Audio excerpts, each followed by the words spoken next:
এবং স্বামীজি মহারাজকে ভুলুণ্ঠিত প্রণাম জানাই। বিদ্যালয়ের প্রধান শিক্ষক মহারাজ তার নির্দেশে আমি বসেই বলছি, এখান থেকে সবাইকে দেখতে পাওয়া যাবে।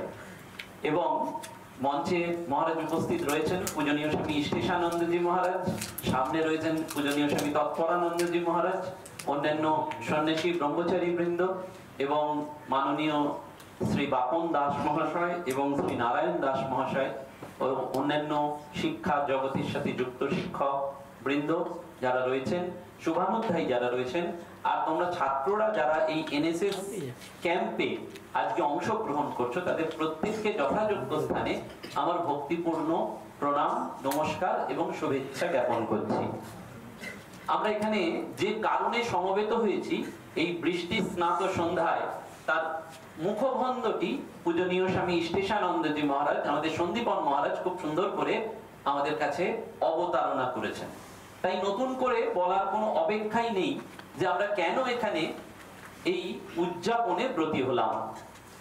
শুরুতেই একটি গল্প দিয়ে শুরু করা যাক, যেহেতু পূজনীয় মহারাজ তার মূল কথায় শিবজ্ঞানে জীবসেবার কথাটি উল্লেখ করে দিয়েছেন। গল্পটা মজার গল্প।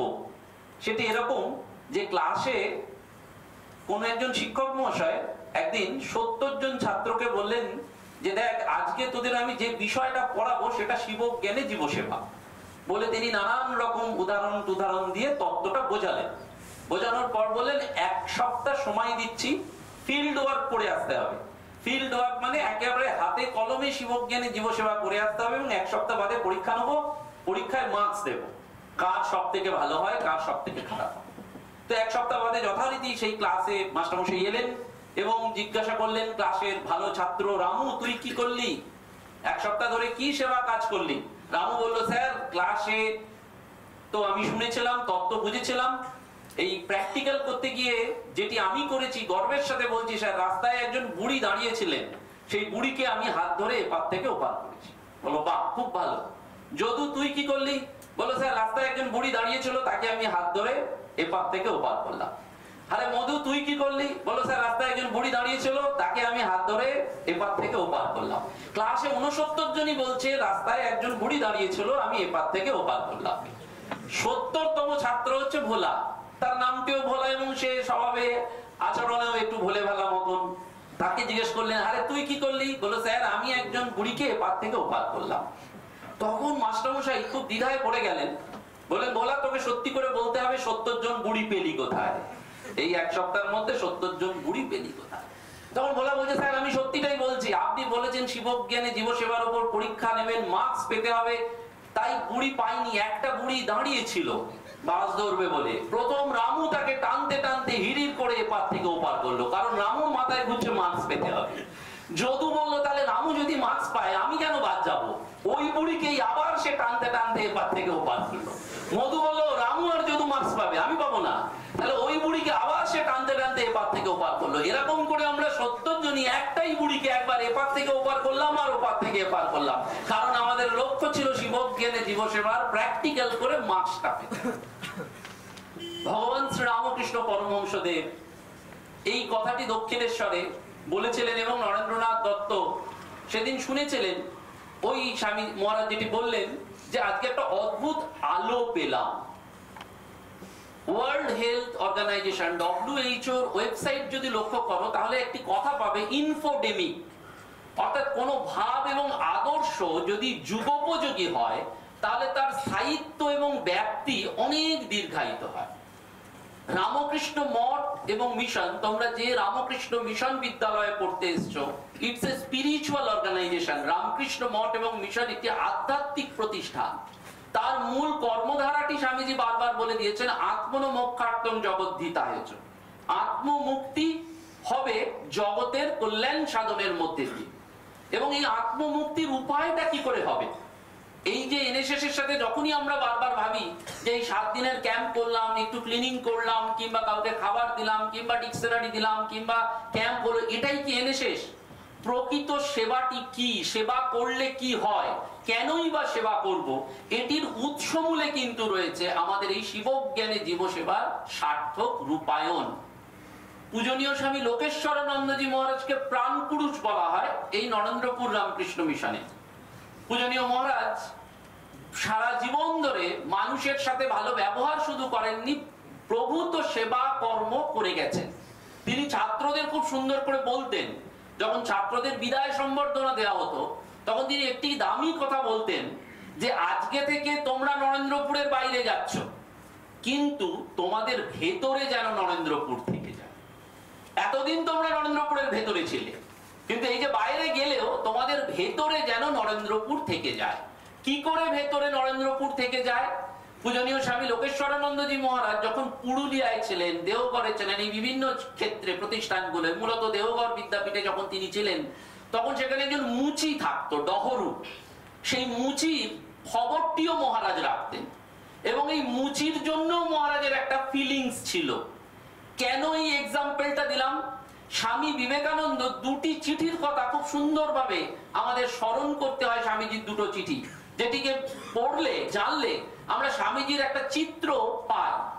দুটি চিঠির মধ্যে প্রথম চিঠিটি বলেছেন Swamiji, feel my child, feel, feel for the poor, feel for the downtrodden, feel for the ignorant, feel in such a way that your heart stops, head reels and you should think you act like a man.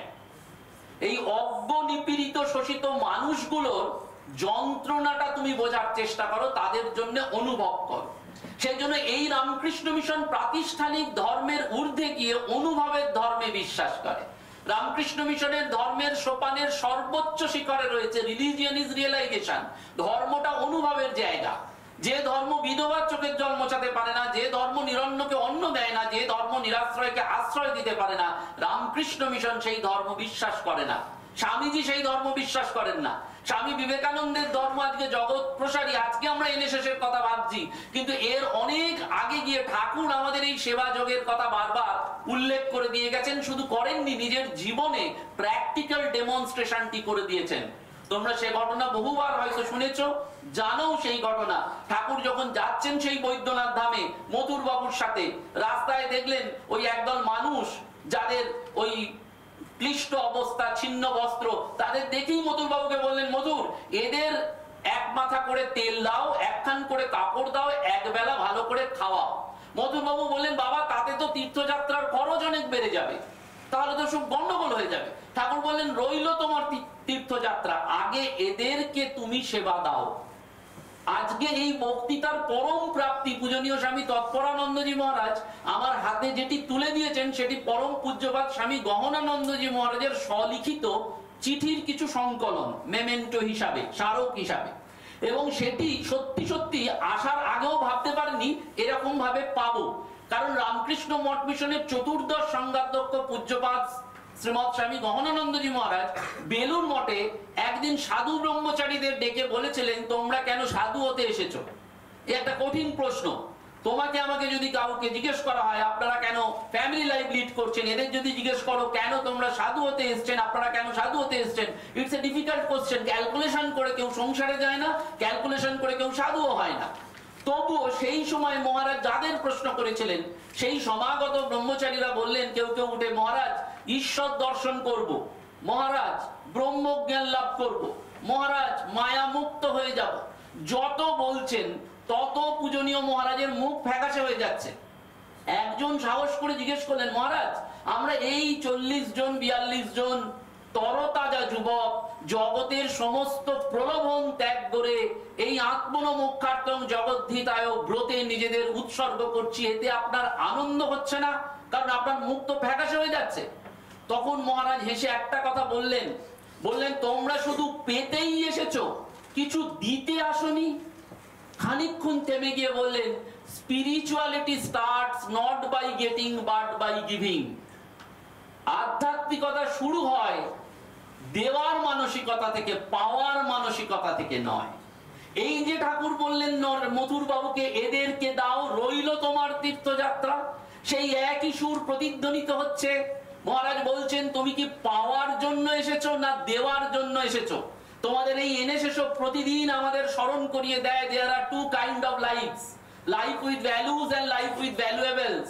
টাকা, সম্পত্তি, মান, যশ সব চলে যাবে একদিন, থাকবে এই মূল্যবোধের জীবন। যে মূল্যবোধের সূত্র ধরে স্বামীজি বলছেন তোমরা ভুল করে যাকে মানুষ বলো আমি সেই নারায়ণের সেবক। এখন এই মানুষ কথাটাকে যদি ইংরেজি করো তাহলে দাঁড়ায় MAN, man. M stands for morality, A stands for accountability, N stands for nobility। সেই প্রকৃত মানুষ যার জীবনে একটা মরালিটি আছে, যার জীবনে একটা দায়বদ্ধতা আছে এবং যার জীবনে একটা আদর্শ রয়েছে, সেই প্রকৃত মানুষ। এই দায়বদ্ধতার জায়গায় দাঁড়িয়ে আছে আমাদের NSS বা NCC। এই NSS ক্যাম্পে আমি কেন আসবো ওই 7 দিনের প্রাতিষ্ঠানিক উদযাপন করতে? না, আমি NSS ক্যাম্পে এই কারণে আসবো যে ঠাকুরমা স্বামীজির মধ্যে আমি স্বামীজিকে যদি সত্যি সত্যি ভালোবাসি তাহলে স্বামীজি বারবার বলছেন এবারে একটা নতুন পথ করে দিয়ে গেলাম। হরি মহারাজকে বললেন এতদিন লোকে জানতো ধ্যান জপ তপস্যা করে মুক্ত হয়ে যাবে, এবারে শুধুমাত্র নিষ্কাম কর্ম এবং সেবার দ্বারাই মানুষ সেই হায়েস্ট মুক্তি লাভ করতে পারে। অর্থাৎ এই NSS ক্যাম্প সেবা মানুষকে আত্মবিকাশের একটা উপায় বলে দেয়। এই রামকৃষ্ণ মিশন সেই স্পিরিচুয়াল অর্গানাইজেশন হয়েও তারা কলেজ চালাচ্ছেন, স্কুল চালাচ্ছেন, হসপিটাল চালাচ্ছেন, রিলিফ করছেন, গদাধর অভ্যুদয় প্রকল্প করছেন, সাস্টেন গ্রেডেড ভ্যালু এডুকেশন করেছেন দীর্ঘ স্বামীজির 150 বছরে, বই পাবলিকেশন করছেন। এই সমস্ত বহুবিধ কর্ম দ্বারা তার লক্ষ্য কিন্তু এক। সেই লক্ষ্যটি কি? আত্মবিকাশ। আত্মবিকাশ মানে ম্যানিফেস্টেশন অফ দ্যাট ডিভিনিটি। এইটি স্বামীজি বারবার বলেছিলেন। সেই জন্য বলছেন এইটি করতে গেলে, এই সেবা করতে গেলে যেটি প্রথম দরকার হয় সেটি অন্যের দুঃখ যন্ত্রণাকে বোঝা। Swami Vivekananda, Shri Ramakrishna, mother Teresa, Florence nightingale, যাদের জীবনগুলোই দেখো এই মহাপুরুষদের জীবনদের মধ্যে একটা কমন জায়গা রয়েছে, সেটি মানুষের জন্য সেবা করা। তোমরা ফ্লোরেন্স নাইটিঙ্গেলের কথা জানো, লেডি উইথ দ্য ল্যাম্প। ক্রিমিয়ার যুদ্ধে যখন আহ্বান এসেছিল যে আপনি কি পারবেন, তখন ওই ক্ষতবিক্ষত সৈনিকদের সেবা করার জন্য 38 জন নার্সকে নিয়ে চলে গিয়েছিলেন ফ্লোরেন্স নাইটিঙ্গেল। একা হাতে ওই সৈনিকদের জীবন বাঁচিয়েছিলেন। যখন বলা হয়েছিল যে আপনি ফিরে যান, তখন বলছেন যতক্ষণ না এই যুদ্ধক্ষেত্রে একজনও যদি আহত সৈনিক থাকে তাহলে আমি ফিরে যাব না। তিনি শুধু সেবা করলেন না, মনোনিবেশ করলেন যে এই হাসপাতালে যারা অসুস্থ সৈনিক তাদের মনোরঞ্জন কি করে করা যায়। সেবা মানে শুধুমাত্র কিছু দেওয়া নয়, সেবা মানে হৃদয়টা দিয়ে অন্যের হৃদয়ের কথা শোনা, সেটাও কিন্তু সেবা।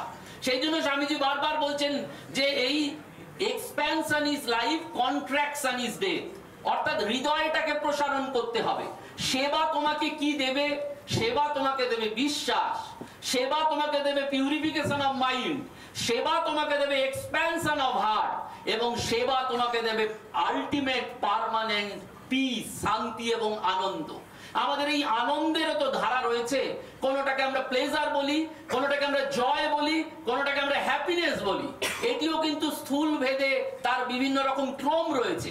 এই সেবা কিন্তু আলটিমেটলি মানুষকে শান্তি দেয় এবং আনন্দ দেয়। স্বামী বিবেকানন্দ সেই জন্য বারবার বলছেন যে তুমি কি অন্যের চোখের জল মোছাতে পেরেছো? যে রামকৃষ্ণের সন্তান সে নিজের ভালো চায় না। বেলুর মঠে এক রাত্রির তখন গভীর, গঙ্গায় একজন মানুষ পড়ে গেছেন, প্রাণ ছটফট করছে, বাঁচাও বাঁচাও বলে চিৎকার করছেন। স্বামীজি বলছেন ওরে দেখ দেখ, এই মুহূর্তে যে নিজের জীবনকে তুচ্ছ করে ওই মানুষটিকে বাঁচাতে পারবে তার মুক্তি এক্ষুনি হবে। স্বামী বিবেকানন্দ এটি বলছেন।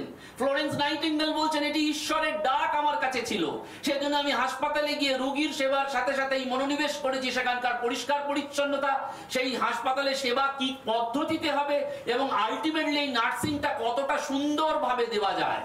এই যে ইনফোডেমিক কথাটি যেটি বললাম, এই আদর্শ এবং ভাবকে স্থায়ী করতে গেলে সেবা ছাড়া আর দ্বিতীয় কোনো পথ নেই। এই সেবা মানুষের চোখের জলটা মুছিয়ে দেয়। স্বামী অনময়ানন্দজি ছিলেন সরোজ মহারাজ, রামকৃষ্ণ মিশন সারগাছির প্রথম যুগের সন্ন্যাসী। তার কাছে কোনো একজন মানুষ গেছেন, ভদ্রলোক অফিসে, তখন মহারাজ খুব ব্যস্ত কাজ করছেন কোনো একটা গভীর। সেই ভদ্রলোক গিয়ে তার নিজের সমস্যার কথা বলতে শুরু করলেন। খানিকক্ষণ বাদেই মহারাজ বললেন যে ওটা আপনাদের পারিবারিক সমস্যা, এখানে আমার কিচ্ছু করার নেই। সেই ভদ্রলোক তবুও বললেন যে হ্যাঁ জানি এটাই আপনার কিছু করার নেই, তবু আপনার কাছে বলে আমার মনের দুঃখটা হালকা করতে পারবো। 1 ঘন্টা তিনি বললেন। ওই সরোজ মহারাজ শুনলেন চুপ করে বসে। চলে যাওয়ার পর উল্টো দিকে টেবিলে ছিলেন আরেকজন সন্ন্যাসী মহারাজ। তিনি বললেন, দেখুন এই ভদ্রলোক এসে 1 ঘন্টা সময় একেবারে বেকার নষ্ট করে দিয়ে চলে গেলেন। তখন শরৎ মহারাজ চুপ করে বলছেন, তুমি ওনার শেষের দিকের কথাগুলো লক্ষ্য করনি? বলছে কি মহারাজ? বললেন, আমার অপারগতা অক্ষমতা যেটা রয়েছে, অর্থাৎ অক্ষমতা, সেটা জেনেও উনি ওনার মনের দুঃখটা হালকা হবে বলে সম্পূর্ণটা বলে গেলেন। আমি কি ওর মনের সেবাটুকু করতে পারলাম না? আমি তো এই মনের সেবাটুকুও করতে পারলাম। এই মনের সেবা করাটাও কিন্তু দরকার। আমরা অনেক সময় ভাবি সেবা করতে গেলে অনেক টাকার দরকার হয়, সেবা করতে গেলে অনেক লোকবলের দরকার হয়, সেবা করতে গেলে আরো অনেক কিছু সম্পদের দরকার হয়। কিন্তু প্রকৃত যদি সেবা করতে হয় তাহলে সেটা লোকবল, টাকা, অর্থবল বা অন্য কিছুর প্রয়োজন হয় না। যেটা দরকার হয় সেটা হচ্ছে অ্যাটিটিউড। ইংরেজিতে তোমরা যে এ থেকে জেড পর্যন্ত যদি এই প্রত্যেকটা ইন্ডিভিজুয়াল বর্ণমালাকে যদি নাম্বারিং করো, তাহলে A = 1, B = 2, C = 3, D = 4 এরকম করে যদি নিউমারালস বসাও, তাহলে দেখবে দুটো শব্দ আছে সারা ইংরেজি ডিকশনারিতে যেটা =100, আর অন্য কিছুতে পাবে না। হার্ডওয়ার্ক দেবে না, স্কিল দেবে না, নলেজ দেবে না। Only 2 words, that is discipline and attitude। এই ডিসিপ্লিন এবং অ্যাটিটিউড ইকুয়াল টু ওই নাম্বারগুলো যদি যোগ করো তাহলে দেখবে 100 পাওয়া যায়। অর্থাৎ সেবা করতে গেলে দরকার হয় অ্যাটিটিউড, এই দৃষ্টিভঙ্গির পরিবর্তনটা চাই। স্বামীজি এই দৃষ্টিভঙ্গি পরিবর্তনের কথা বলছেন। এই যে রামকৃষ্ণ মিশন তোমাদের বারবার ডিসিপ্লিনের কথা বলে, রামকৃষ্ণ মিশনে বারবার হয় যে ডিসিপ্লিন। আর পূজনীয় স্বামী লোকেশ্বরানন্দজির কথা আবার মনে পড়ছে। একদল ছেলে, হোস্টেলের ছেলে, এই পাঁচিল ডিঙিয়ে পাশের বাগান থেকে একবার আম খেতে গিয়েছিল। তো যারা আম খেতে গিয়ে চলে এসে মহারাজকে রিপোর্ট করলেন, সেই বাড়ির যারা বাগানের মালিক, যে মহারাজ আপনার বিদ্যালয়ের ছেলেরা এই পাঁচিল ডিঙিয়ে এসে আম খেতে এসেছেন। ছেলেরা কাঁপতে কাঁপতে মহারাজের ঘরে ডাক পেলো, গেল যে আজকেই বোধহয় টিসি দিয়ে দেবেন। মহারাজ করলেন না, টিসি দিলেন না। মহারাজ ঠিক উল্টো থেরাপি করলেন। মহারাজ তার ঘরে সেই যে 2টি ছেলে চুরি করতে গিয়েছিল তাদের ডেকে সামনে 1 প্লেট আম সাজিয়ে দিলেন, দিয়ে বললেন যত আম খেতে ইচ্ছা হয় খাও। তারা আম খেলো। বলছে কাঁপতে কাঁপতে আম খেলাম, যে ভাবছি আমটা খাইয়ে না টিসি লেটারটা হাতে ধরিয়ে দেয়। বলছে কাঁপতে কাঁপতে আম খেলাম। তারপরে তিনি আমাদের সাথে অ্যাসেম্বলি হলে গেলেন, গিয়ে বললেন যে যদি সত্যি সত্যি তোমাদের আম খাওয়ার ইচ্ছা হয় তাহলে পাঁচিল ডিঙিয়ে অন্যের বাগান থেকে আম খেও না, দরকার হলে সরাসরি আমার কাছে এসে বলবে আম খাওয়ার ইচ্ছা হয়েছে। কারণ তোমাদের প্রতিষ্ঠানের একটা পরিচয় রয়েছে বলে একটি ঘটনা বলেছিলেন যে কলেজ স্ট্রিটে পূজনীয় স্বামী লোকেশ্বরানন্দজি মহারাজ একবার পেন কিনতে গেছেন একটা পেনের দোকানে। সেই দোকানদার বলছেন, মহারাজ আপনি এই পেন কিনছেন, কিছুক্ষণ আগেই তো আপনার বিদ্যালয়ের ছাত্ররা এসে পেন কিনে নিয়ে গেল। তখন মহারাজ বলছেন, কি করে বুঝলেন? ওরা নরেন্দ্রপুর রামকৃষ্ণ মিশনে পড়ে, ওরা তো কোনো ব্যাচ পরে আসেনি, ওরা তো কোনো ড্রেস পরে আসেনি। তখন ওই দোকানদার বলেছিলেন যে মহারাজ অন্য বিদ্যালয় আর নরেন্দ্রপুর মহাবিদ্যালয় বা মহাবিদ্যালয়ের ছাত্রদের মধ্যে একটাই তফাৎ আছে, তাদের আচরণ দেখলেই বোঝা যায় তারা রামকৃষ্ণ মিশনের নামাঙ্কিত প্রতিষ্ঠানের ছাত্র। সুতরাং এই রামকৃষ্ণ মিশন নামাঙ্কিত প্রতিষ্ঠানের ছাত্র হিসাবে আমাদের ওই দায়বদ্ধতাটা রয়ে যাচ্ছে। এই দায়বদ্ধতাটা থেকেই কিন্তু আজকের এই এনএসএস যেটা সেবা। তোমাদের মধ্যে একটু চিত্ত চাঞ্চল্য হচ্ছে, চিন্তা করো না, আমি এই অনুষ্ঠান সূচি অনুযায়ী 1 ঘন্টা বক্তৃতা দেবো না। কারণ কি, ওই একজন গান করতে বসেছিলেন, সারা রাত্রি চোখ বুঝিয়ে গান করছেন। ভোরবেলায় উঠে দেখছেন একজন ভদ্রলোক লাঠি নিয়ে ঘুরে বেড়াচ্ছেন অডিটোরিয়ামে। তো সঙ্গে সঙ্গে তিনি চোখ খুলে বলছেন, ও ভাই তুমি সারা রাত্রি আমার গান শুনলে, বুঝলে? বলে না, আমি একদমই আপনার গান শুনিনি, বুঝিনি। বলে তাহলে কি তুমি প্যান্ডেলের লোক, এই কার্পেটটা তুলে নিয়ে যাবে, চেয়ারগুলো তুলে নিয়ে যাবে? বলে না, তাও নয়। বলো তাহলে ঘুরছো কেন? বলে আমি লাঠি নিয়ে ঘুরছি এই কারণে, আপনি সারা রাত্রি চোখ বুঝিয়ে গান করে গেলেন, একটাও শ্রোতা নেই, অথচ আপনি গানের হারমোনিয়াম ছাড়লেন না। আপনাকে কে এখানে গান গাইতে এনেছিল তাকে খুঁজে বেড়াচ্ছি, কারণ তাকে ধরে মারবো, সেই জন্য আমি সারা রাত্রি ওয়েট করছি। কারণটা এটাই বলছি, নইলে এইখানে ওই বিশৃঙ্খলা তৈরি করার জন্য নয়। যে মূল ভাবটি ঠাকুরমা স্বামীজির জীবন আদর্শে রয়েছে। যে ঠাকুর শিবক গেলে জীবসেবার কথা বলছেন, স্বামীজি 1897 সালের 1 মে রামকৃষ্ণ মিশন অ্যাসোসিয়েশন প্রতিষ্ঠা করলেন এবং তার কয়েকদিন বাদেই 15 মে স্বামী অখণ্ডানন্দজি মহারাজ মহুলার কাছে গিয়ে দুর্দশা ক্লিষ্ট অনাহারে থাকা কয়েকজন মানুষের অর্থাৎ কয়েকজন বালককে দেখে তার হৃদয় মথিত হয়ে উঠল। তিনি তখন বললেন যে আমি এমন স্বর্গ বা এমন জায়গা চাই না যেখানে মানুষের সেবা করতে পারবো না। এবং সেটি থেকেই আনুষ্ঠানিকভাবে রামকৃষ্ণ মিশনের সেবাব্রত বা সেবা যোগের কর্মকাণ্ড শুরু হয়েছিল অফিসিয়ালি। যদিও আনঅফিসিয়ালি রেকর্ড যদি দেখো তাহলে যে ঠাকুর শুরু করে দিয়ে গেছে, কিন্তু এই সেবাযোগ মানুষের জীবনে একটা পরিবর্তন এনে দিয়েছে। সেই সেবাযোগ আমাদের কি বলে, তোমাকে একটা উদ্বুদ্ধ বা প্রবুদ্ধ নাগরিক হতে হবে, যাকে বলে এনলাইটেন্ড সিটিজেনশিপ। স্বামী রঙ্গনাথানন্দজি মহারাজ খুব উদাহরণ দিতেন এই এনলাইটেন্ড সিটিজেনশিপ। আমি শুধুমাত্র ওই যে অর্থ দিয়ে লোকবল দিয়ে সেবা করব না, আমি চাইলে মানুষের দুঃখ কষ্টের নিরসনও করতে পারবো। স্বামীজির প্রথম চিঠিটি বলেছি feel my child, feel for the poor, feel for the downtrodden, feel for the ignorant. স্বামীজির দ্বিতীয় চিঠিটি বারবার আমাদের স্মরণ করিয়ে দেয়, the life is short, the vanities of the world are transient, but they only live who live for others, the rest are dead। বলছেন এই জীবনটা খুব ছোট, the life is short। এই জগতের যা চাকচিক্য দেখছো এটা থাকবে না। there are two kind of lives, life with values and life with valuables। কিন্তু এই পৃথিবীতে তারাই বাঁচেন যারা অন্যের জন্য বাঁচেন, the rest are dead। বাকিরা কিন্তু মৃত।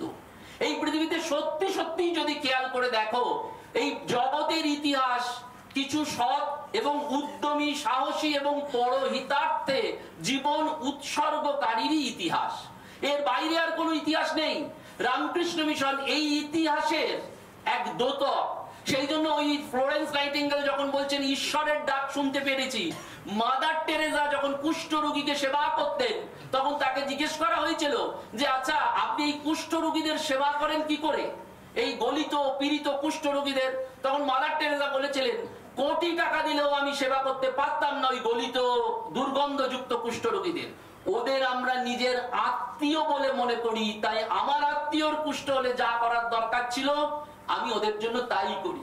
কিন্তু এই সবের ঊর্ধ্বে গিয়েও যদি তুমি ইতিহাসকে দেখো তাহলে স্বামী বিবেকানন্দের শিষ্য ছিলেন সদানন্দ গুপ্ত মহারাজ।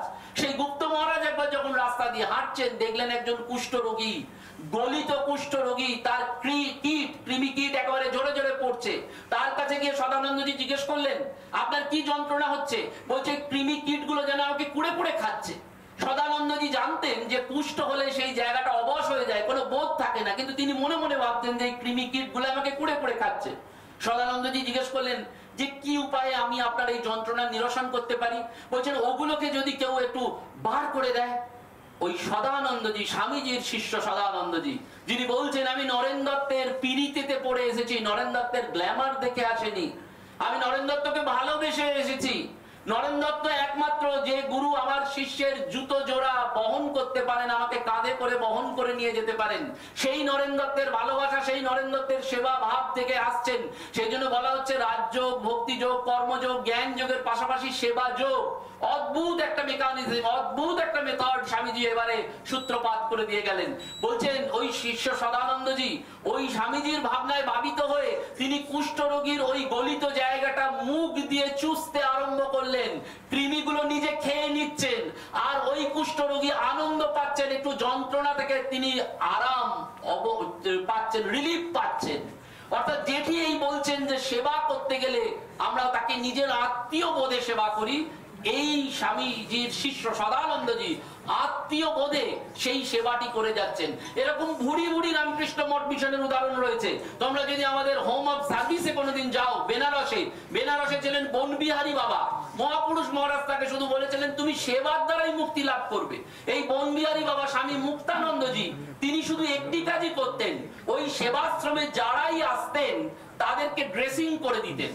পরম পূজ্যপাদ স্বামী ভূতেশানন্দজি মহারাজের একবার অপারেশন হয়েছিল, তিনিও গেছেন ওই বনবিহারী মহারাজের কাছে ড্রেসিং করার জন্য। কারণ তারও স্থির বিশ্বাস যে এই অগণিত মানুষকে দাঁড়িয়ে থেকে ঘন্টার পর ঘন্টা, সকাল 8টা থেকে বিকেল 5টা পর্যন্ত দাঁড়িয়ে থেকে শুধু তিনি ড্রেসিং করছেন। এবং তখনকার দিনে এত অ্যামিনিটিস ছিল না, এত সুযোগ ছিল না। উনি ওই ড্রেসিং করার উদ্ভাবনী শক্তি বার করছেন, কি করে একটু নিম পাতা নিয়ে এসে ওই জায়গাগুলো লাগিয়ে দেওয়া যায়, কি করে কাপড়গুলো যে ড্রেসিং করবেন সেই কাপড়গুলো তখন এত গজ ব্যান্ডেজের অপ্রতুল ছিল, কি করে সেটাকে ব্যবহার করবেন, পুনর্ব্যবহার করবেন, এই নানান রকম কাজে তিনি কাজ করছেন। সেই ভূতেশানন্দজিও গেছেন, কারণ বন বাবার হাতের ছোঁয়া পেলে রোগ ভালো হয়ে যাবে। এই বোন বাবা বলছেন যে তখন ওই মুক্তানন্দজি যে তখন বেনারসের হোম অফ সার্ভিসে রুগীকে রাস্তা থেকে তুলে আনতে হতো এবং তখন রুগী পাওয়া যেত না। এখন যেমন লাইন পড়ে গেছে, তখন কিন্তু রুগীকে রাস্তা থেকে তুলে আনতে হতো এবং পরম আনন্দের সাথে পরম যত্নের সাথে তারা সেবা করতেন। স্বামী অখণ্ডানন্দজি মহারাজ মহুলায় যখন ওই বালক অনাথ আশ্রমে বালকদের স্নান করাতেন, তখন শিব মহিম্ন স্তোত্র পাঠ করছেন, অর্থাৎ তাদের মনের সেবার সাথে সাথে দৈহিক সেবা করছেন। স্বামীজি সেইটি বারবার বলছেন, দিয়ে যাও, দাও দাও আর ফিরে নাহি চাও, থাকে যদি হৃদয় সম্বল। Ramakrishna Mission Institute of Culture গোলপার্কের বর্তমান সেক্রেটারি স্বামী সুপর্ণানন্দজি মহারাজ, তার অসাধারণ একটি বই আছে সত্যের আনন্দ রূপ বলে। সেখানে কিছু জীবনের বাস্তব ঘটনা রয়েছে। সেখানে আমেরিকার একজন বিখ্যাত ইউনিভার্সিটির ছেলে এসেছেন, অর্থাৎ ইউনিভার্সিটির যিনি ভাইস চ্যান্সেলর সেই যিনি উচ্চ পদে রয়েছেন তার ছেলে এসেছেন। সুপর্ণানন্দজিকে প্রণাম করতেই মহারাজ বললেন, আমেরিকার বিখ্যাত হোটেলের নাম কি? বললেন ester. World of ester hotel হচ্ছে আমেরিকার সবথেকে ধনী হোটেল। বলে এই হোটেলের গল্প জানো কিভাবে হয়েছিল? বলেন এই হোটেল যারা ফাউন্ডার মেম্বার ছিলেন তারা একদিন আমেরিকার ফিলাডেলফিয়া শহরে রাত্রির বেলায় গিয়ে আশ্রয় চান একটি হোটেলে। হোটেলের যিনি রিসেপশনিস্ট ছিলেন তিনি বললেন আশ্রয় নেই, কারণ সব রুম বুকিং হয়ে গেছে। ম্যানেজারও সেই মতো জানালেন। এই দম্পতি যখন ফিরে যাচ্ছেন তখন এই রিসেপশনিস্ট বললেন, দাঁড়ান, একটা উপায় আছে। বললেন কি উপায়?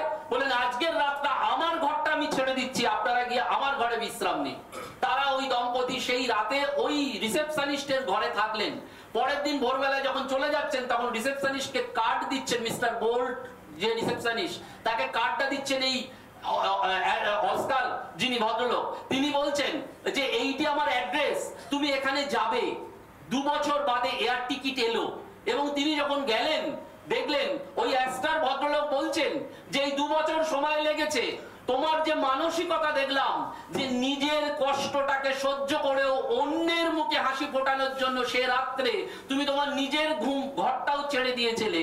তাই এই 2 বছর ধরে পৃথিবীর শ্রেষ্ঠ হোটেলটা বানিয়েছি শুধু তোমারই জন্য, যাতে তুমি এই হোটেলের ম্যানেজার হতে পারো। এইটি হৃদয় বত্তা, এইটি হৃদয়টাকে বড় করে দেওয়া। এই এনএসএস ইউনিট করলে তোমার কি হবে? তুমি আচার্য বিনোবা ভাবের মতন একজন মানুষ হবে। আচার্য বিনোবা ভাবের নাম তোমরা জানো। তিনি যাচ্ছেন ওই কেদারনাথের পথে, যখন কেদারনাথের পথে হাঁটছেন তখন দেখছেন রাস্তায় একজন পাথর ভাঙছে, বসে বসে কুলি মজুর, সে পাথর ভাঙছে।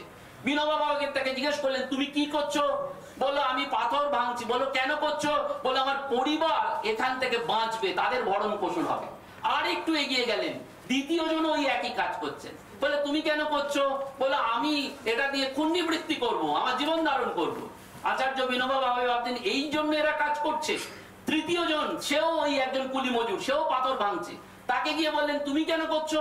বলে দেখুন এই ভারতবর্ষে অনেক সাধু মহাত্মাই কেদার বদ্রী ঘুরতে আসে, তাদের পথে যাতে পায়ের কাঁকড় না লাগে তাই আমি পাথরগুলোকে ভেঙে ভেঙে সমান করে দিচ্ছি, যাতে এই সাধু মহাত্মারা কেদার বদ্রী ঠিক ঠিক ভাবে যেতে পারে। তখন বিনোবা ভাবে আনন্দিত হয়ে বলছেন আমি পেয়েছি, একজনকে অন্তত পেয়েছি যে নিজের জন্য ভাবেনি, অন্যের জন্য ভেবে এই প্রবুদ্ধ নাগরিক হয়েছে। এই প্রবুদ্ধ নাগরিকই হচ্ছে আসলে জাতীয় সম্পদ। এই রামকৃষ্ণ মিশনের মূল ফান্ডামেন্টাল কনসেপ্ট বেশটি উন্নতির মধ্যে দিয়ে সমষ্টি চৈতন্যের জাগরণ। ঠাকুর এবারে এসেই ছিলেন কুলকুণ্ডলিনী শক্তির জাগরণ ঘটাতে, এবং সেটা একা একা বসে মন্দিরে খণ্ডন বন্দন করার জন্য নয়।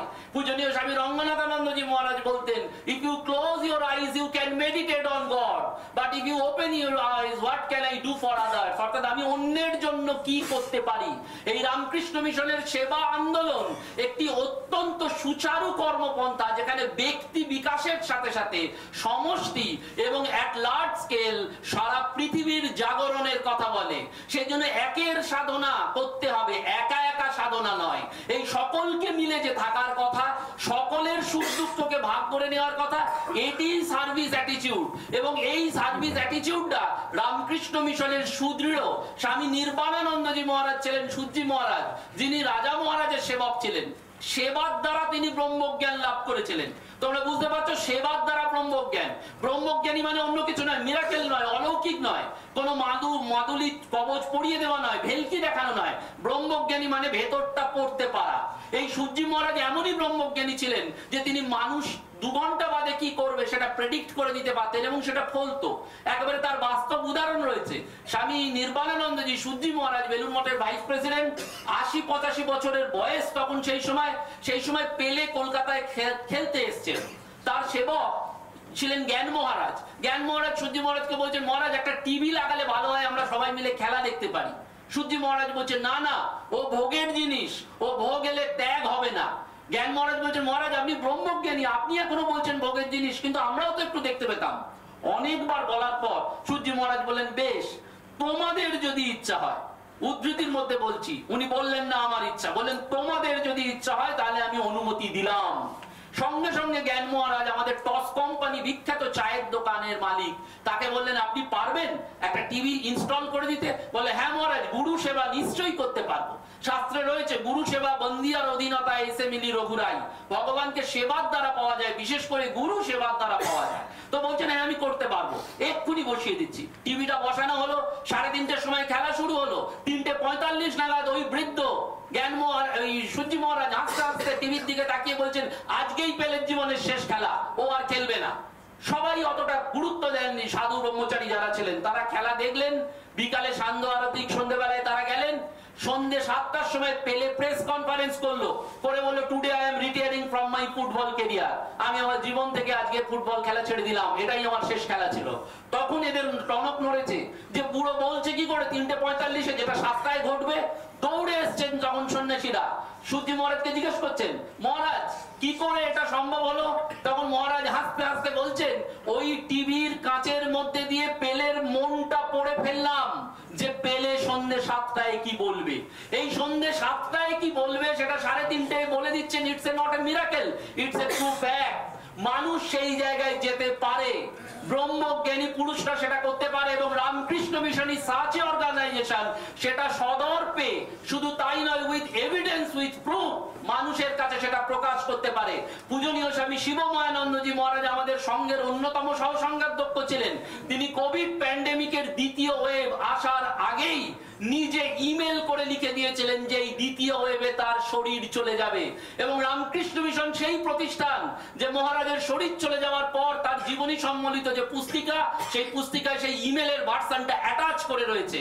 যে ব্রহ্মজ্ঞানী নিজের মৃত্যুকে জানতে পারেন যে কোভিডের 2nd ওয়েভে চলে যাবেন, সেই ব্রহ্মজ্ঞানী এই বেলুড় মঠের সহসংঘাধ্যক্ষ ছিলেন। স্বামীজি বলেছিলেন, বেলুড় মঠে কোনোদিন ব্রহ্মজ্ঞের অভাব হবে না।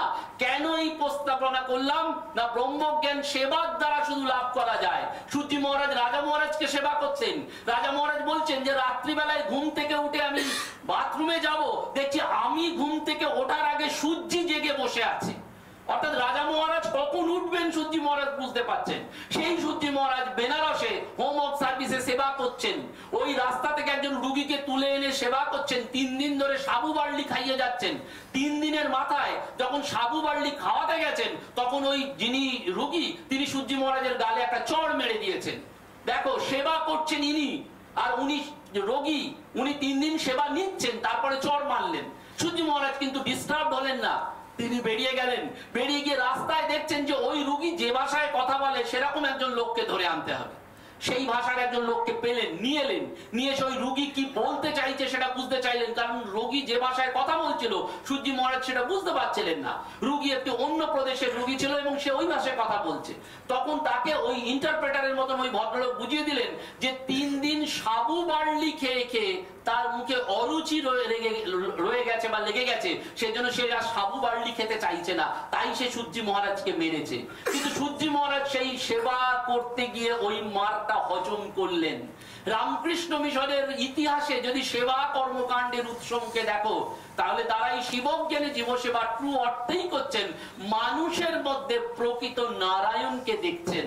শ্রী শ্রী মা জয়রামবাটিতে রয়েছেন, এক বিধবা মহিলার কানে পুঁজ জমেছে, মা নিজে সেই পুঁজটি পরিষ্কার করছেন এবং বরদা মহারাজকে বলছেন যে কোয়ালপাড়ার আশ্রমে যে দাতব্য চিকিৎসালয় আছে সেখানে এই বিধবা মহিলাকে নিয়ে যাও, ওর যদি সেবা তোমরা না করবে তাহলে আর কেই বা এই সেবা করবে। স্বামীজি হরি মহারাজকে এই বারবার কথা বললেন যে এবারে একটা নতুন পথ করে দিয়ে গেলাম। এই পথের কথা আজকে সমস্ত এনজিও ক্লাব সবাই মেনে নিচ্ছে, সবাই দুর্গাপুজোর আগে বস্ত্র দিচ্ছে, সবাই ব্লাড ডোনেশন ক্যাম্প করছে, সবাই নতুন নতুন ভাবে করছে। কিন্তু স্বামীজি আমাদের উদ্ভাবনী শক্তির কথা বলছেন, মৌলিক হইতে আমাদের ভাবতে হবে। তোমরা যারা এনএসএস এর ভলেন্টিয়ার হচ্ছ, স্বেচ্ছাসেবক হচ্ছ, মনে রাখতে হবে তোমরা এই এনএসএস ইউনিটে দিতে এসেছো, পেতে আসনি। এই দেওয়া এবং পাওয়ার গল্পটি আমাদের সর্বনরক তৈরি করে। পূজনীয় স্বামী গহনানন্দজি মহারাজ একটি গল্পের কথা বারবার বলতেন যে একটা জায়গায় একটা খাবার টেবিলে বহু সুদৃশ্য খাবার আছে। একজন ভদ্রলোক ঢুকে দেখছেন যে প্রত্যেকের হাতগুলো ভাঙা, প্রত্যেকের হাতে ওই কাট দেয়া আছে, অর্থাৎ আর্টিফিশিয়াল লিম্ব দেয়া আছে, তারা কেউ খাবার খেতে পাচ্ছে না। তখন এই দেখে বলছেন যে এত সুদৃশ্য খাবার রয়েছে তাও তবুও খেতে পাচ্ছে না, তাই এটা তো নরকের যন্ত্রণা একেবারে। সঙ্গে সঙ্গে আরেকটা পাশাপাশি ঘরে নিয়ে যাওয়া হলো, সেখানেও সেম কন্ডিশন, প্রত্যেকের হাতে ওই আর্টিফিশিয়াল লিম্ব রয়েছে, থরে থরে খাবার দেওয়া রয়েছে, কিন্তু তার একটা বুদ্ধি বাতলেছে। কি বুদ্ধি বাতলেছে না, তাদের হাতে যে সামনে চামচটা ছিল সেই চামচটা দিয়ে এক একজন অন্যের মুখে খাবারটা তুলে দিচ্ছে। অর্থাৎ প্রথম জনেরা কি পাচ্ছিল না, তারা নিজেরা খাবার কথা ভাবছিল, যার ফলে আর্টিফিশিয়াল লিম্বটা বাঁকাতে পারছিল না, তাই তারা খাবারটা গ্রহণ করতে পারলো না। কিন্তু দ্বিতীয় ঘরে তাদের আর্টিফিশিয়াল লিম্ব থাকা সত্ত্বেও তারা ওই চামচটা দিয়ে একে অন্যের মুখে খাবার তুলে দিচ্ছে, যার ফলে প্রত্যেকেই খাবারটা গ্রহণ করতে পারছে। কবির বলেছিলেন মানুষ জন্মায়, জীবিকা গ্রহণ করে, সেটা তার প্রকৃতি। সেই মানুষ অন্যের খাবার কেড়ে খায়, সেটা তার বিকৃতি। সেই মানুষই সকলের মধ্যে খাবারটা ভাগ করে খায়, সেটা তার সংস্কৃতি। এই সংস্কৃতিবান মানুষ সত্যি সত্যি আদর্শের পূজারী হয়। স্বামী রঙ্গনাথানন্দজি মহারাজের কাছে পিয়ন গেছেন দুপুর রোদ্রের 1:30টার সময়। এই 1:30টার সময় যখন পিয়ন গেছে, তখন মহারাজ চিঠিটা নেওয়ার আগে তাকে সোফায় বসালেন। বেলুর মঠের প্রেসিডেন্ট, ক্লাস 8 পাস, 100 বারের উপর স্বামীজির কমপ্লিট ওয়ার্কস পড়েছেন। সারা পৃথিবীর হেন দ্বীপে নেই যেখানে বক্তৃতা করেননি ইংরেজিতে। এবং শুধু তাই নয়, দেরাদুনের আইএস একাডেমিতে গিয়ে প্রতি বছর তিনি আইএস যারা পাস করত তাদেরকে ট্রেনিং দিতেন। রামকৃষ্ণ মিশনের ওই প্রেসিডেন্ট মহারাজ রঙ্গনাথানন্দজি তিনি পিয়নকে বসিয়ে ভেতরের ঘরে গেলেন। পিয়ন দেখছে, খানিকক্ষণ বাদে তিনি দইয়ের ঘোল একটা শরবত নিয়ে এসছেন। যখন শরবত নিয়ে এসছেন তখন পিয়ন কাঁদছে, চোখের জল পড়ছে, যে সারা বৃষ্টিতে রোদ্রে আমি বাড়ি বাড়ি ঘুরে চিঠি বিলোই, কেউ তো আমার জন্য ভাবেনি। আপনি রামকৃষ্ণ মিশনের প্রেসিডেন্ট মহারাজ হয়ে নিজে হাতে আমার জন্য ঘোল করে আনলেন, এর থেকে বড় সেবা আর কি হতে পারে। তাই রামকৃষ্ণ মঠ মিশনের যে সেবা আদর্শ, সেটা চোখের জল মোছানোর আদর্শ। মানুষের যন্ত্রণার ওপর প্রলেপ দিতে হবে। আজকের এই মানুষ বড্ড একলা, আমাকে মানুষ হয়ে তার পাশে দাঁড়াতে হবে, এবং সেটা মৌলিক হইতে তোমাদের ভাবতে হবে। এটা সন্ন্যাসী মহারাজরা ভাববেন না, তোমাদের ভাবতে হবে যারা এই ইউনিটের সভ্য হয়েছো, যে কি করলে আমরা নতুন মৌলিক পদ্ধতিতে মানুষকে সেবা করতে পারি। কেন? স্বামীজি বলছেন আমাদের ঠাকুর ছিলেন মৌলিক, তাই আমাদের প্রত্যেককে মৌলিক হতে হবে। তোমরা সেই গল্পের কথা জানো, একজন টুপিওয়ালা টুপি বিক্রি করতে বেরিয়েছিল। টুপি বিক্রি করতে গিয়ে দুপুর বেলায় ক্লান্ত হয়ে একটা গাছের তলায় শুয়ে পড়েছে, ঘুমিয়ে পড়েছে। গাছের উপর একদল বাঁদর ছিল, তারা আস্তে আস্তে নেমে এসে সব টুপিগুলো মাথায় নিয়ে পড়ে বসে আছে। যখন টুপি বিক্রেতার ঘুম ভাঙলো, সে ভাবলো ওরে বাবা, আমার একটা টুপিও তো নেই, তাহলে আমার দিন চলবে কি করে। তাকিয়ে দেখলো যে বাঁদরগুলো সব টুপি মাথায় দিয়ে বসে আছে। সে জানতো যে বানররা কপি করে। সে ওই মুখ ভেঙাতে লাগলো এবং নিজের মাথার টুপিটা জোরে মাটিতে ছুঁড়ে ফেললো। যখন নিজেরটা ছুঁড়ে ফেললো, গাছের বাঁদরগুলো সব নিজের মাথার টুপিটা ছুঁড়ে ফেললো। কিন্তু গল্পটা এখানে শেষ নয়। ওই বাঁদর, ওই টুপিওয়ালার নাতি, সেও টুপি বিক্রি করতে বেরিয়েছে। The same old story. সেও একটা গাছের তলায় ঘুমিয়ে পড়েছে, তার টুপিগুলো ওই গাছের ওপরে থাকা বাঁদরগুলো সব মাথায় দিয়ে বসে আছে। সে ঘুম থেকে উঠে খুব বোল্ডলি বলছে, আমি তো জানি কি করে টুপিটা আদায় করতে হয়। সে তার নিজের মাথার টুপিটা জোরে মাটিতে ছুঁড়ে ফেলেছে। ওপরে গাছে যেসব বাঁদরগুলো ছিল তারা একটাও টুপি ফেলেনি, চুপ করে নিজেদের মাথায় দিয়ে বসে আছে। তখন এই নাতি খুব চিন্তায় পড়ে গেছে যে তাহলে কি করে দিন চলবে। আর বারবার নানান রকম ভাবে চেষ্টা করছে, হচ্ছে না। যখন মানে বিফল মনোরথ হয়ে বসে আছে, তখন ওপর থেকে একটা বাঁদর নেমে এসছে টুপি পরা অবস্থাতে। এসে ওই টুপি বিক্রেতার নাতির গালে একটা চড় মেরে বলছে যে তুমি কি মনে করছো তোমার দাদুই তোমাকে শিখিয়েছে? আমাদের দাদু কিছু শিখিয়ে যায়নি, আমাদের দাদুও শিখিয়ে দিয়ে গেছে যে কপি পেস্ট করা যাবে না। আমরা আজকের যুগে সবাই এই কপি পেস্ট করছি। তাই সেবাতেও যেন আমাদের এই কপি পেস্টটা না চলে আসে।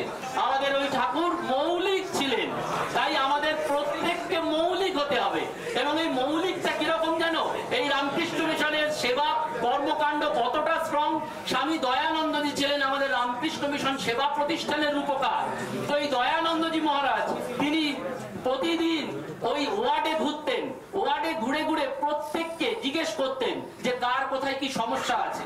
আর সন্ধ্যেবেলায় এসে ওই ওয়ার্ডে ঘুরে থাকা অবস্থায় যে জামা কাপড় সেটা পরেই জব করতে বসতেন।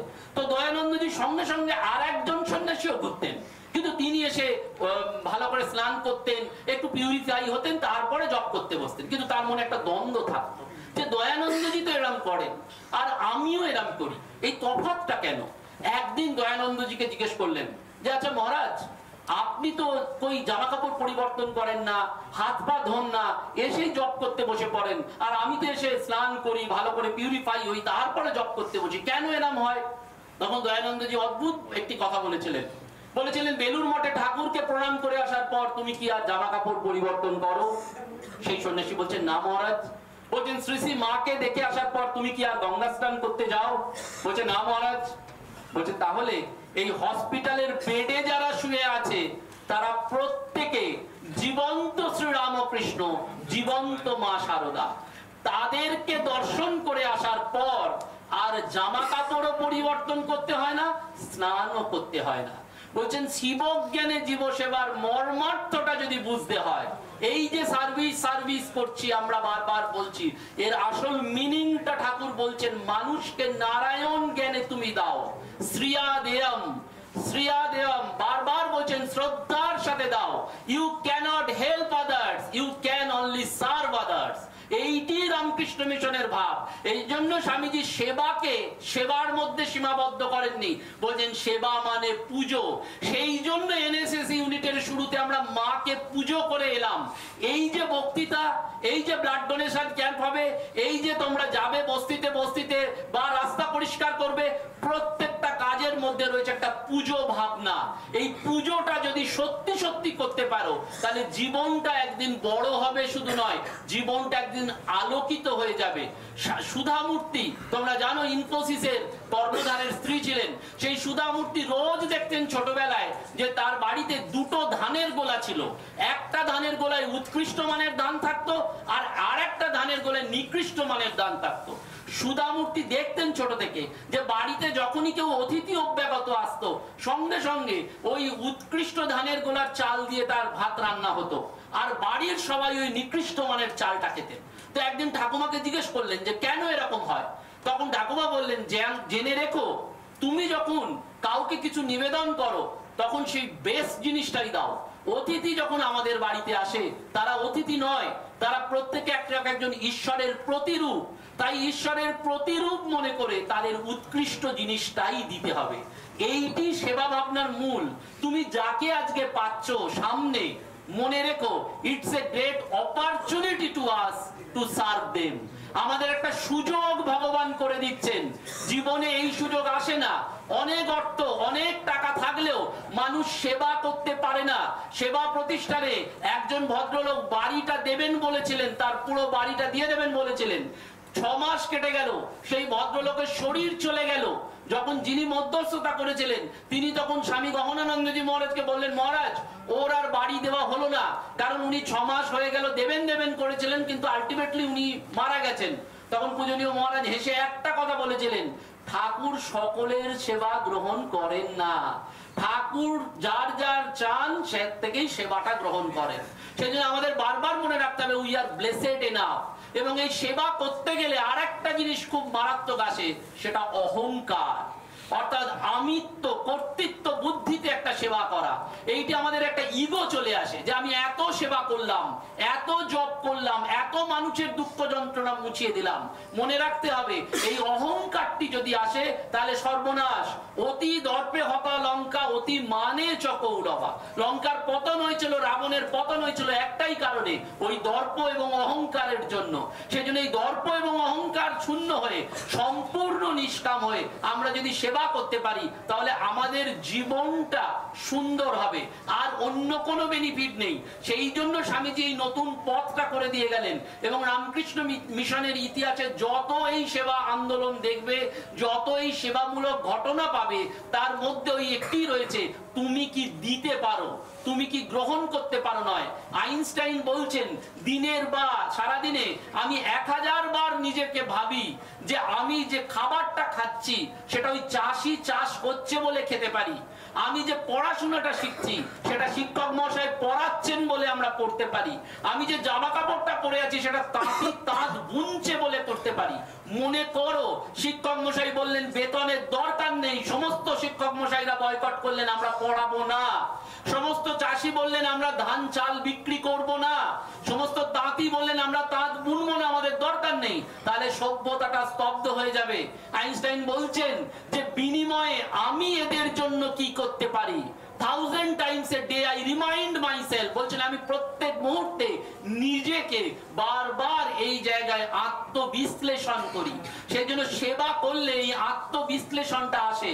পশ্চিমবঙ্গের এখনো প্রত্যন্ত গ্রাম রয়েছে যেখানে এই সেবা নিয়ে বহু ঘটনা রয়েছে। খুব রিসেন্টলি আমি ঝাড়গ্রামে গিয়েছিলাম। ঝাড়গ্রামে 100 বছরের একজন সন্ন্যাসী রয়েছেন, স্বামী ভবানন্দজি তার নাম, বিরজানন্দজি মহারাজের আশ্রিত তিনি তার স্কুলের মাস্টারমশাই এর কাছ থেকে এই ভাবনাটি পেয়েছিলেন। বলেন মাস্টারমশাই যখন স্বাধীনতা সংগ্রামী ছিলেন, মাস্টারমশাই যখন ওই ধরা পড়ছেন তখন ছাত্রের হাতে অর্থাৎ এই ভবানন্দজির পকেটে একটা চিরকুট দিয়ে দিলেন। সেই চিরকুটটা ছিল স্বামীজির স্বদেশ মন্ত্র, এবং বারবার বললেন যে অজ্ঞ নিপীড়িত মানুষগুলোই তোমার ভগবান, এই মন্ত্রই জপ করো। মহারাজ 100 বছর ধরে সেবা কাজ করছেন প্রায় যতদিন আছেন, এবং ঝাড়গ্রামের ওই মানিকপাড়া অঞ্চলটিকে ডেভেলপ করেছেন।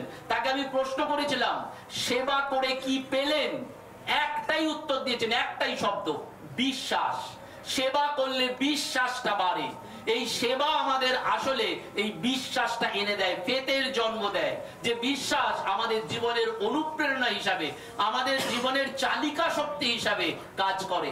এই আদান প্রদানই জগতের নিয়ম, কিন্তু আমাদের মনে রাখতে হবে যেন আমরা অন্যকে বেশি দিতে পারি, অন্যের দুঃখ কষ্ট তার যন্ত্রণাটা মুছিয়ে দিতে পারি। ইংরেজিতে কথা আছে পেন, PAIN, পেন। ওই কথাটার মধ্যে একটা অদ্ভুত সুন্দর উক্তি রয়েছে, positive attitude in negative situation. যত নেগেটিভ সিচুয়েশন হবে দাঁড়িয়ে গেছেন সিগন্যালে, তখন একজন ভিখারি এবং এই পজিটিভ অ্যাটিটিউড বলতে চাইছে কিছু ভিক্ষা দাও। তো যেহেতু বিড়লার বাড়ির একজন লোক ছিলেন, স্বামী রঙ্গনাথানন্দজি মহারাজ গাছ নামিয়ে যাচ্ছেন, 1000 টাকা টাকা বিড়লা বাড়ি করে যা দিয়ে তাকে দিলেন। তখন কাজ বন্ধ করে যখন এগোলেন, তখন রঙ্গনাথানন্দজি মহারাজ ফার্স্ট কথা বললেন, এটা তুমি উচিত কাজ করোনি। বললেন কেন? বললেন ওর 10 টাকার প্রয়োজন ছিল, তুমি ওকে 1000 টাকা দিয়ে দারিদ্র্যের সুযোগ নিয়ে অপমান করলে। বলে এটা সেবা নয়, এটা অপমান করলে। সুতরাং সেবা করা সব থেকে সহজ, আবার সেবা করা সব থেকে শক্ত। আমাদের প্রকৃত যদি সেবক হতে হয় তাহলে ওই স্বামীজি বারবার বলছেন, তুমি যার কাছে সেবা করবে তার কাছে নতজানু হও, হাত জড়ো করে বলো যে আজকে আমি দিয়ে ধন্য নয়, তুমি গ্রহণ করে ধন্য। কেন এত কিছু করব? কারণটা একটাই, ওই স্বামীজির শেষ কথা স্বদেশ মন্ত্রে রয়েছে, হে গৌরীনাথ, হে জগদম্বে, আমার দুর্বলতা দূর করো, আমার কাপুরুষতা দূর করো, আমায় মানুষ করো। দুটি ঘটনা বলে শেষ করব। বীরভূমের একটি প্রাইভেট আশ্রমে এই রামকৃষ্ণ পরমহংসদেবের উৎসব হচ্ছে। উৎসবে অনেক মানুষ, হাজার হাজার মানুষ খিচুড়ি খাচ্ছেন। তো গেটের সামনে একজন ভিখারি এসে দাঁড়িয়ে আছে অনেকক্ষণ থেকে, উদ্যোক্তাদের বারবার দৃষ্টি আকর্ষণ করছে। উদ্যোক্তারা বলছে হবে, আগে ভক্তরা প্রসাদ পান, তোমাকে দেব প্রসাদ। সে বারবার বলছে না, একটু এসো না, এসো না। বাধ্য হয়ে একজন উদ্যোক্তা এসেছেন, কি বলতে চায়। সে তখন ঝুলিতে হাত দিচ্ছে, বলছে বুঝেছি, তুমি একটা টিফিন ক্যারিয়ার এনেছো তো, বাড়ির জন্য খিচুড়ি চাই, দেবো? বলছে না গো, শোনো না আমার কথা। বলছে কি শুনবো? সে তখন ঝুলি থেকে ওই ভিক্ষা করা 1 মুঠো চাল নিয়ে এসে বলছে, বাবু তোমাদের এখানে তো হাজার হাজার মানুষ খিচুড়ি খাবে, তো আমি তো একজন সাধারণ ভিখারি, আমার তো ওই দেওয়ার কোনো ক্ষমতা নেই, কিন্তু আজকে সারাদিন ভিক্ষে করে আমি এক মুঠো চালটা জোগাড় করতে পেরেছি।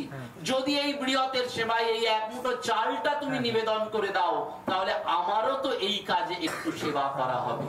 এই প্রকৃত সেবা ওই ভিক্ষা করে সে চাল এনেছে, এটাই তার মানসিকতা। একটি বাচ্চা ছেলে রোজ বাবাকে অফিস যাওয়ার সময় ডিস্টার্ব করতো। তো বাবা বললো যে তুই রোজ ডিস্টার্ব করিস, ড্রয়ার থেকে একটা পৃথিবীর মানচিত্র বার করলেন, করে কুচো কুচো করে ছিঁড়ে বাচ্চা ছেলেটার হাতে দিয়ে দিলেন। ছেলেটা খুব চালাক, তাড়াতাড়ি ওই পৃথিবীর মানচিত্র জোড়া লাগিয়ে নিয়ে চলে এসছে। তখন বাবা বলছে, কি রে, তোদের স্কুলে এখন ওয়ার্ল্ড জিওগ্রাফি পড়ানো হয় নাকি?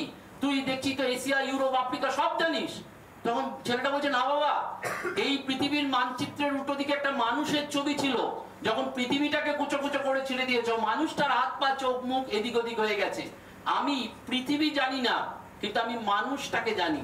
আমি মানুষটার হাত পা চোখ মুখ জোড়া লাগিয়ে দিয়েছি, উল্টো দিকে পৃথিবীটাও যুক্ত হয়ে গেছে। এই মানুষগুলোকে যুক্ত একমাত্র করা যায় সেবা দিয়ে, সাহায্য দিয়ে। স্বামীজি সেই জন্য বললেন, দাও দাও আর ফিরে নাহি চাও, থাকে যদি হৃদয়ে সম্বল। হৃদয়টা বড় করতে হবে, সেবার সম্বল ওই জায়গায়। শেষ করব এই তোমাদেরই মতন একবার এই নরেন্দ্রপুরে যখন ক্লাস 10 পাস করে যাচ্ছে একটি ছেলে, তাকে মহারাজরা জিজ্ঞেস করেছিলেন, 5-এ যখন সে অ্যাডমিশন নিয়েছিল, তাকে জিজ্ঞেস করেছিলেন যে আরে তুই নরেন্দ্রপুরে কেন ভর্তি হলি, অন্য এত জায়গা থাকতে? তাকে বাবা মা শিখিয়ে দিয়েছে।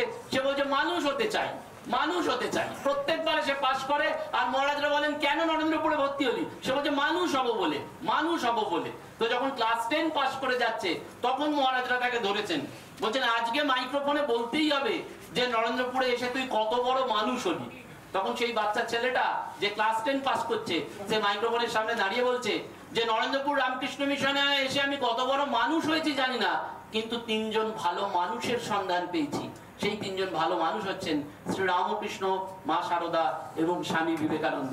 ডাক্তার মহেন্দ্রলাল সরকার বলছেন, as a man I have the greatest regard for him. ঠাকুরকে অবতার বলো, ভগবান বলো, না বললেও চলবে, কিন্তু একজন ভালো মানুষ হিসাবে ঠাকুরকে যদি অ্যানালিসিস করো, তোমাদের অ্যানালিটিক্যাল মাইন্ডে যদি ঠাকুর মা স্বামীজিকে দেখো, তাহলে দেখবে তাদের মতন পুরুষোত্তম অর্থাৎ ভালো মানুষ, পারফেক্ট ম্যান, সুপারম্যান বল আর দ্বিতীয় কেউ নেই। সকলকে প্রণাম জানিয়ে আজকের এই বক্তব্য